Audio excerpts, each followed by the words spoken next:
Hello everyone, good morning. সকলে কেমন আছো? অবশ্যই ভালো আছো, আমিও ভালো আছি। তা আবারও চলে আসলাম নতুন আরেকটি ব্লগ নিয়ে তোমাদের সাথে শেয়ার করতে। তো আজকে সোমবার, বৈশাখ মাসের শেষ সোমবার।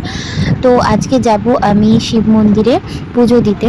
তো তার জন্য রেডি হচ্ছি। তো সকালবেলা ঘুম থেকে উঠে আমি স্নান করে নিয়েছিলাম।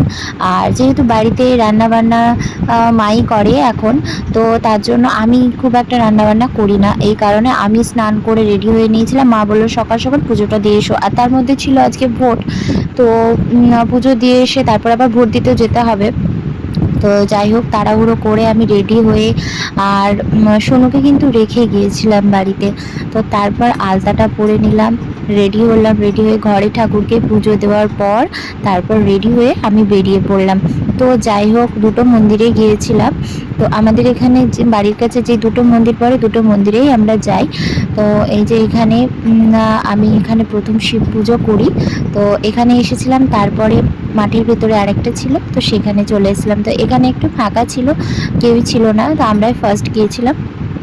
তো দেখো, যাওয়ার পর জায়গাটা পরিষ্কার করে দিচ্ছিল।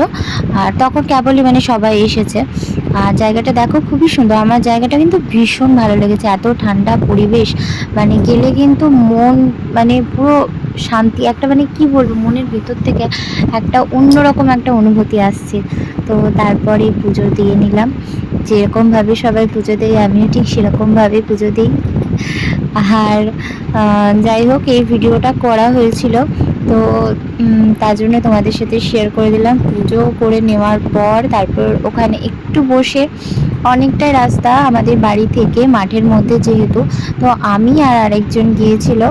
তো আমরা দুইজনে মিলে গিয়েছিলাম। আর যেহেতু রোদের তেজ ছিল, তাই মনে হচ্ছিল না যে ওই জায়গাটা থেকে ফিরে আসি। তো এত সুন্দর জায়গা, আমি যতবার এখানে যাই না, আমার ভীষণ ভালো লাগে। আমি এই এই নিয়ে মনে হয় 2-3 বার এসেছি এখানে। তো আমার বেশ ভালো লাগে জায়গাটা, খুব সুন্দর ঠান্ডা পরিবেশ একটা, গেলে আসতে ইচ্ছে করে না, এরকম আর কি। তারপর বাড়ি এসে শরবত খেয়ে নিলাম। শরবত খাওয়ার পর আমার ওষুধ ছিল, ওষুধগুলো খেয়ে নিলাম। তো ওষুধ খাওয়ার পর তারপরে আমি রুটি খেলাম।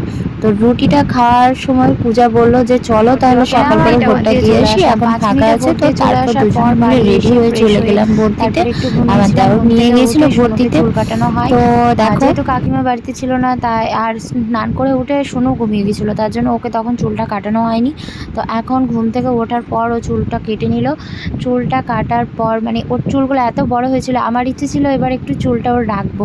তো বাড়িতে যাই হোক, অনেক বকাবকি করেছে চুল রাখছি বলে। তো আমি বললাম না, একটু চুলটা থাক, ওর হেয়ার স্টাইলটা এবার একটু অন্যরকম হোক। তো তার জন্য চুলটা, হেয়ার স্টাইল অন্যরকম রেখেছি।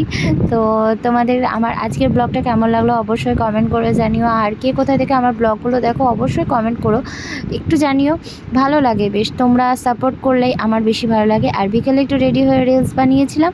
তো আজকের ভিডিওটা তোমাদের কেমন